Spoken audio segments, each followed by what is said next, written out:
بسم اللہ الرحمن الرحیم۔ انسپریشنل اسلام کے پیارے ساتھیوں، السلام علیکم۔ میں امید کرتی ہوں آپ تمام لوگ خیر و عافیت سے ہوں گے، اور میری اللہ تعالیٰ سے دعا ہے کہ اللہ تعالیٰ آپ تمام لوگوں کو اپنی حفظ و امان میں رکھے۔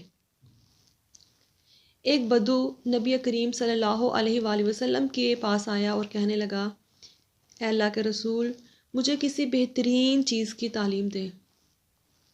ایک دیہاتی تھا، عام شخص تھا، تو نبی کریم صلی اللہ علیہ وآلہ وسلم نے اس کا ہاتھ پکڑ لیا اور فرمایا، اس طرح کہا کرو، سبحان اللہ والحمد للہ ولا الہ الا اللہ واللہ اکبر۔ تو بدو نے یہ اپنی انگلیوں پہ گن لیا، سبحان اللہ والحمد للہ ولا الہ الا اللہ واللہ اکبر، اور پھر وہاں سے چلا گیا۔ لیکن پھر کچھ سوچنے کے بعد دوبارہ واپس آ گیا، تو نبی کریم صلی اللہ علیہ وآلہ وسلم اس کو دیکھ کے مسکرائے اور فرمایا، خستہ حال بدو، اب کچھ سوچنے لگ گیا۔ یہ پیار سے نبی کریم صلی اللہ علیہ وآلہ وسلم نے اس کو کہا تھا۔ تو اس نے کہا، اے اللہ کے رسول صلی اللہ علیہ وسلم، سبحان اللہ والحمد للہ ولا الہ الا اللہ واللہ اکبر، یہ تو ساری اللہ تعالیٰ کی تعریف ہے، لیکن میرے لیے کیا ہے؟ تو آپ صلی اللہ علیہ وآلہ وسلم نے فرمایا، اے عرابی، جب تم سبحان اللہ کہو گے تو اللہ تعالیٰ کہے گا تم نے سچ کہا، یعنی وہ تمہیں جواب دے گا۔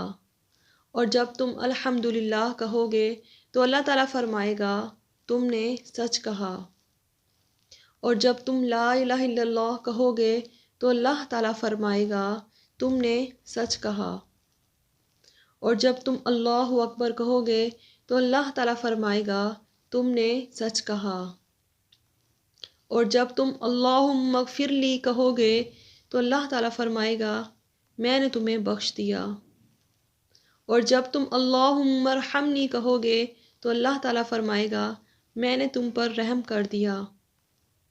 اور جب تم اللہم ارزقنی کہو گے تو اللہ تعالیٰ فرمائے گا میں نے تمہیں رزق دینے کا فیصلہ کر لیا۔ تو بدو نے اپنے ہاتھ پر 7 کلمات گن لیے کہ یہ 7 چیزیں مجھے کرنی ہیں۔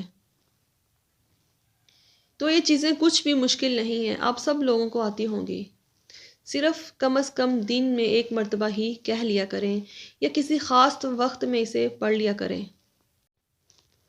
بس ہوتا یہ ہے کہ اگر ہم مختلف کاموں کے ساتھ مختلف اذکار کو باندھ لیں تو پھر یہ اذکار ہم لوگوں سے چھوٹتے نہیں ہیں۔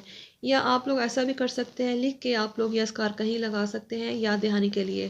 تو یہ 7 اذکار، سبحان اللہ والحمد للہ ولا الہ الا اللہ واللہ اکبر، اللہم اغفر لی، اللہم ارحمنی، اللہم ارزقنی، یہ آپ لوگ 7 اذکار پڑھ لیا کریں۔ اللہ تعالیٰ ان اذکار کا جواب بھی دیتے ہیں، اور اللہ تعالیٰ دعائیں قبول بھی فرماتے ہیں۔ اللہ تعالیٰ قرآن پاک میں فرماتے ہیں، فاذکرونی اذکرکم، تم مجھے یاد کرو تو میں تمہیں یاد کروں گا، اس پہ یقین رکھیے۔ واشکروا لی ولا تکفرون، میرا شکر ادا کرو اور میری ناشکری نہ کرو۔ تو ذکر کرنے کے ساتھ ساتھ ہر حال میں اللہ تعالیٰ کا شکر ادا کرنا بھی ضروری ہے، کیونکہ اللہ تعالیٰ کا ہر فیصلہ حکمت پر مبنی ہوتا ہے۔